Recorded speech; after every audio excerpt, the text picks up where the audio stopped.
wa ala alihi wa ashabihi ajma'in.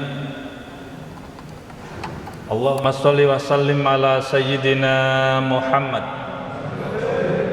wa ala alihi wa ashabihi ajma'in. Amma ba'du. Hadratul muhtaramin, para alim, para ulama, wabil khusus Ketua Takmir Masjid Baitur Rahman, Masjid Agung Kabupaten Trenggalek, Ma'asyiral muslimin wal muslimat, jamaah sholat tarawih yang dimuliakan oleh Allah Subhanahu wa ta'ala. Syukur alhamdulillah, pada malam hari ini kita masih diberikan kesempatan oleh Allah, diberikan kekuatan oleh Allah, berikan kesehatan oleh Allah untuk menunaikan rangkaian ibadah di bulan suci Ramadan. Mudah-mudahan amal ibadah kita di bulan suci Ramadan ini diterima oleh Allah Subhanahu wa ta'ala. Kita ketahui bahwa bulan Ramadan ini di mana Al-Qur'anul Karim diturunkan oleh Allah Subhanahu wa ta'ala. Syahrul Ramadan alladzi unzila fihil Qur'an hudal linnasi wa bayyinati minal huda wal furqan. Al-Qur'an adalah merupakan sebuah mukjizat yang paling besar di antara mukjizat-mukjizat yang diterima oleh Nabi dan Rasul sebelumnya.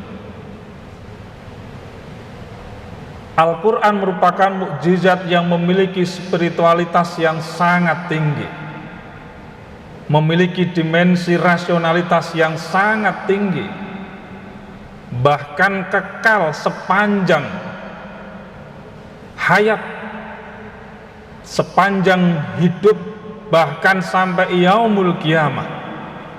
Al-Quran tetap dijaga oleh Allah Subhanahu wa ta'ala.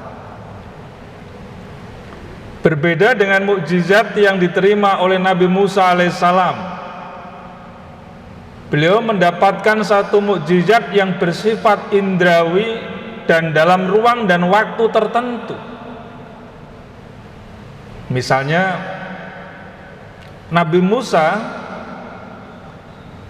yang pada saat itu menghadapi orang-orang yang suka melakukan perbuatan-perbuatan yang sungguh tidak manusiawi dan bahkan sering merugikan orang lain dengan sihir-sihirnya.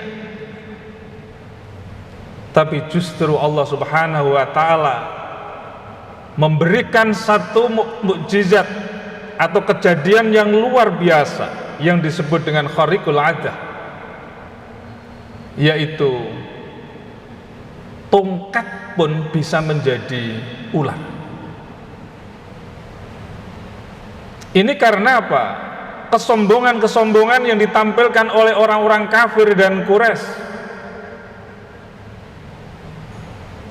Tetapi justru Allah Subhanahu wa ta'ala ketika ada orang yang takabur, maka harus disombongi juga gitu.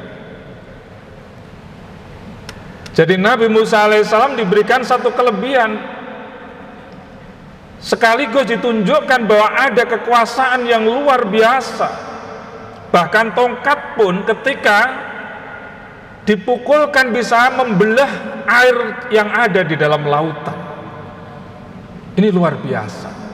Tetapi ingat bahwa mukjizat itu adalah dalam konteks ruang dan waktu, dalam rangka untuk menghadapi orang-orang yang takabur pada saat itu. Berarti ada persoalan. Allah memberikan sesuatu hal yang besar karena ada persoalan. Termasuk Nabi Isa alaihissalam yang mukjizatnya juga luar biasa, tapi dimensinya ruang dan waktu, yaitu menyembuhkan orang yang buta, dipegang langsung bisa melihat. Kinten-kinten tiang Trenggalek kinten napa wonten sing atus ngoten. Wadah namung memegang saja ya.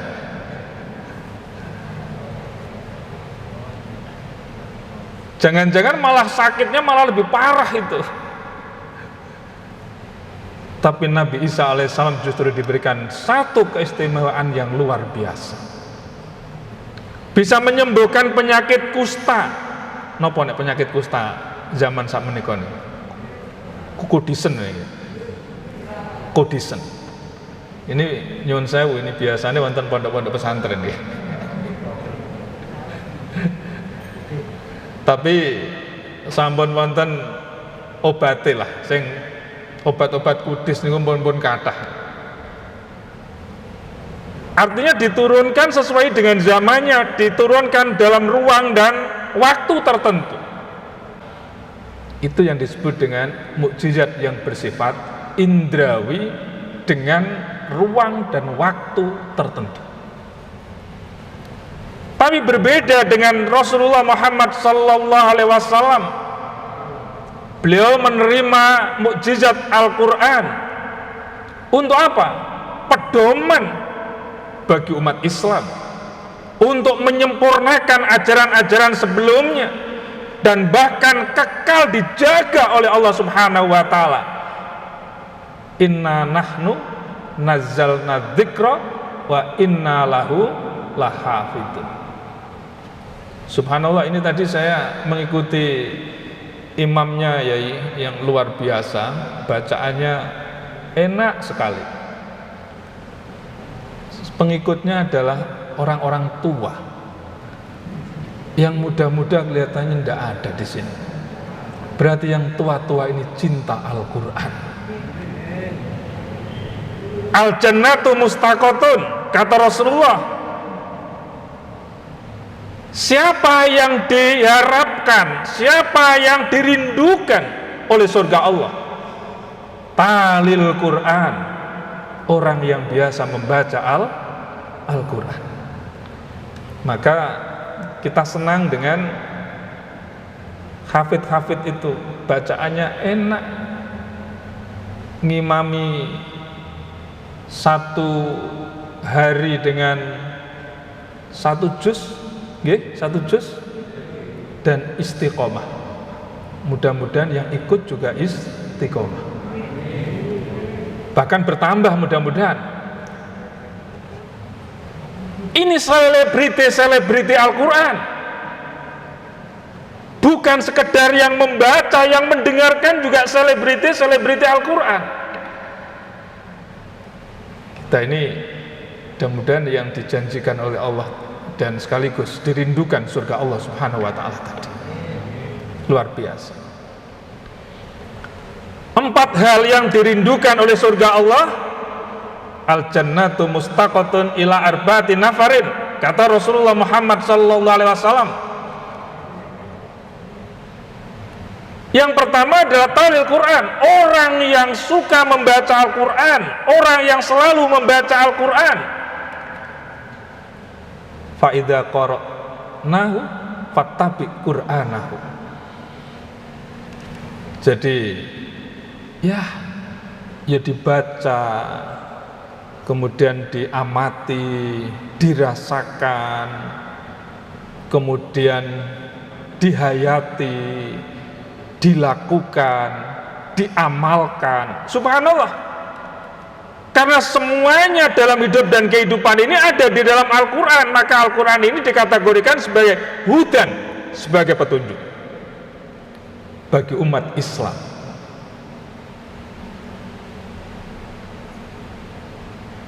Kita bersyukur. Karena apa?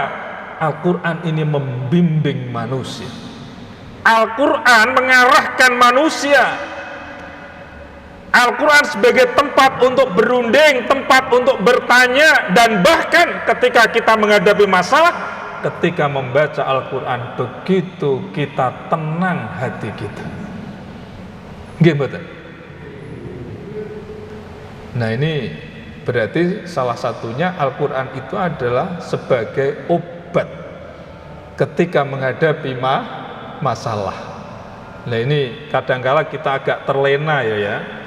Kalau nggak ada masalah, kita seakan-akan jauh dengan Al-Quran. Tapi kalau ada masalah, kita mulai dekat dengan Al-Quran.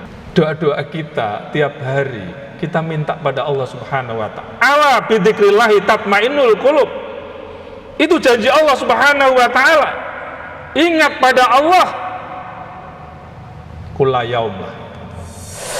Selamat datang di Kampus Universitas Islam Malang, kampus Islami dan terbuka bagi semua umat beragama dan warga negara. Telah mengimplementasikan Merdeka Belajar Kampus Merdeka, membangun jejaring dengan dunia usaha, dunia industri, perguruan tinggi dalam dan luar negeri.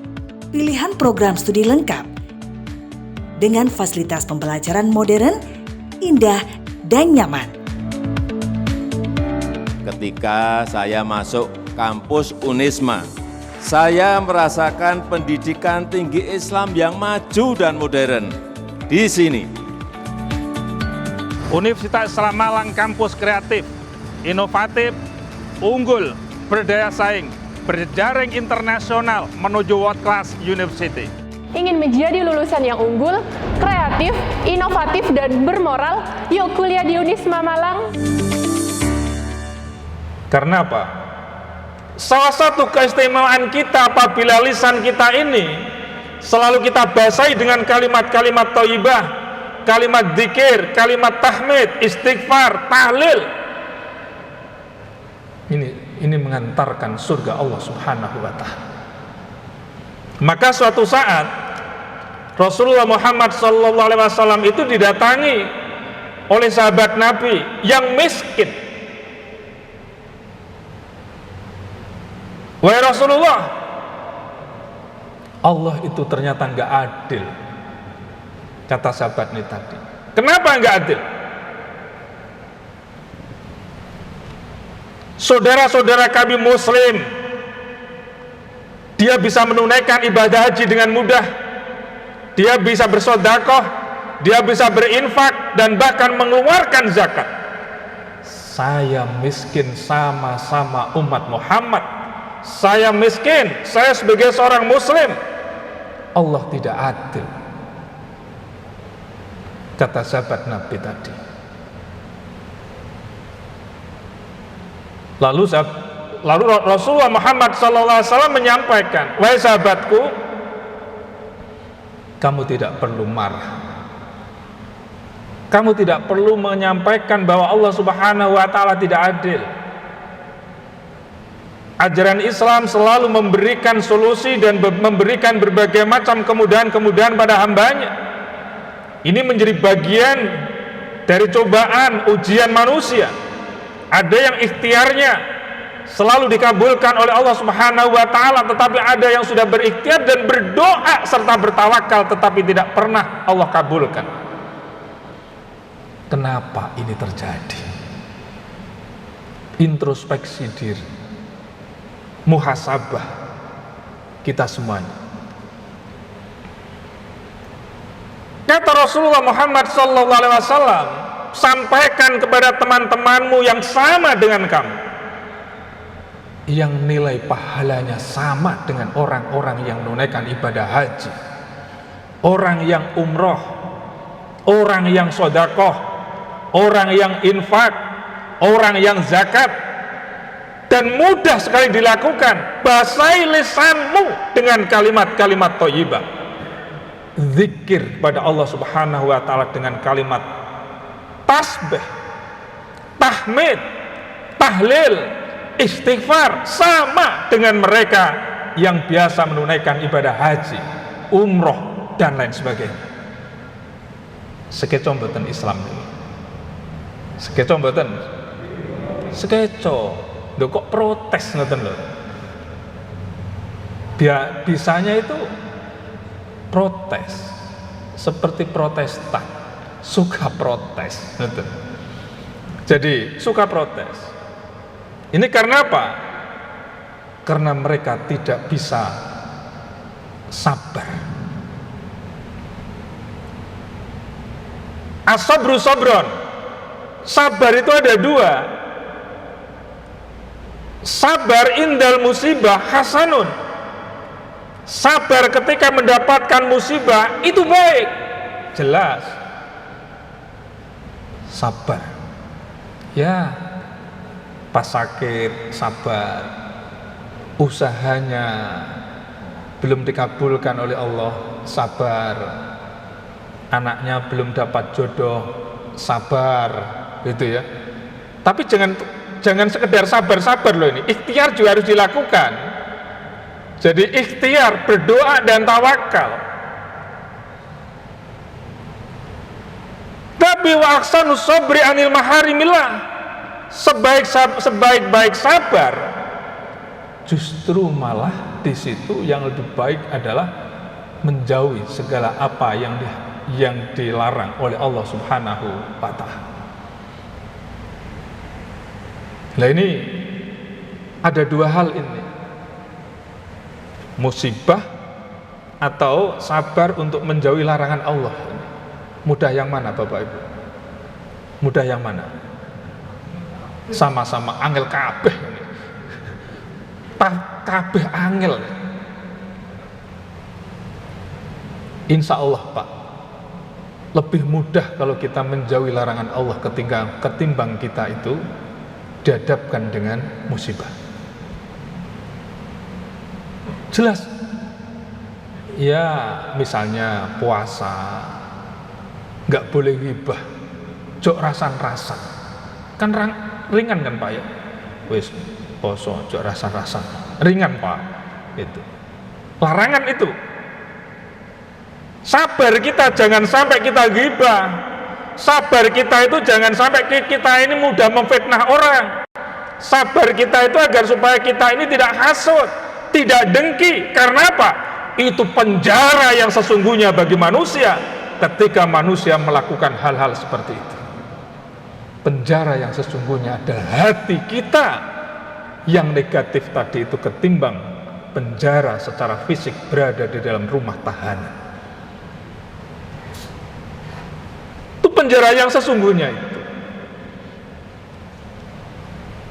Ini karena kultum, kan pun mantun kan ya inggih. Pun mantun ya inggih. Ini dilanjut malih oleh imamipun keranten dalam tasik wonten acara malih. Kula niku mulai injing wonten mriki. Silaturahmi wonten pesantren-pesantren. Nah, pas posisi sholat tarawih ada di kota, kemudian bergeser ke sini, ngoten. Jadi ceritanya pun ngoten. Kula saking menika kula lan panjenengan sedaya mugi-mugi selalu diberikan kesehatan oleh Allah. Dan kita bisa menjalankan ibadah puasa kita ini dengan sempurna. Dan ayo betul kita jadikan Al-Quran sebagai tempat untuk berunding, Al-Quran sebagai tempat untuk mengadu, Al-Quran sebagai tempat untuk mengarahkan sikap dan perilaku kita, pola pikir kita. Karena apa? Al-Quran sebagai mukjizat ini sepanjang kehidupan manusia di atas bumi hingga yaumul kiamah, tidak mengenal ruang dan waktu, tetapi justru ini akan membimbing manusia hingga kiamat. Ini Al-Quran. Maka ketika kita sudah syahadat, kita sudah beriman, implikasinya maka kita harus menjalankan apa yang ada di dalam Al-Quran maupun Al-Hadis. Maka saya senang sekali kalau sudah mendengarkan bacaan Al-Quran yang begitu indah seperti Sudes gitu ya. Kalau di Unisma nyuwun sewu, kulla yaum, bacaan Sudes itu selalu berkumandang di kantor-kantor Universitas Islam Malang mulai jam 7 hingga jam 5 sore. Karena kami cinta Al-Quran.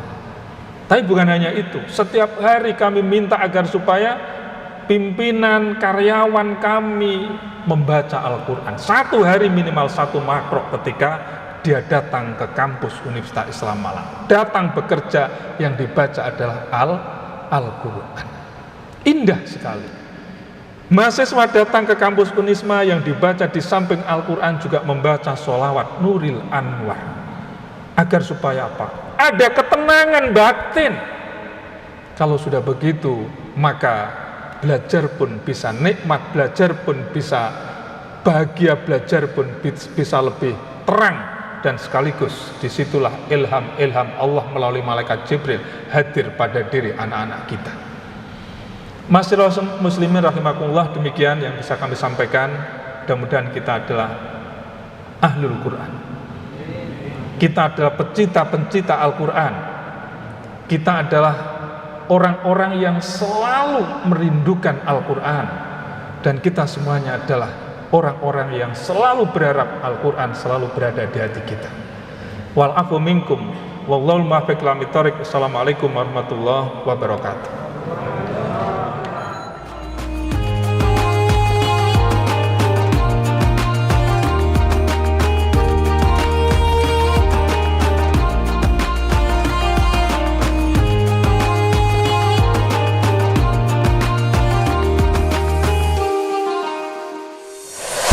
Selamat datang di Kampus Universitas Islam Malang, kampus Islami dan terbuka bagi semua umat beragama dan warga negara.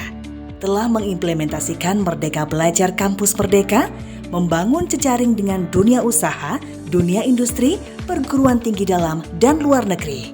Pilihan program studi lengkap dengan fasilitas pembelajaran modern, indah, dan nyaman. Ketika saya masuk kampus Unisma, saya merasakan pendidikan tinggi Islam yang maju dan modern di sini. Universitas Islam Malang kampus kreatif, inovatif, unggul, berdaya saing, berjaring internasional menuju world class university. Ingin menjadi lulusan yang unggul, kreatif, inovatif, dan bermoral? Yuk kuliah di Unisma Malang!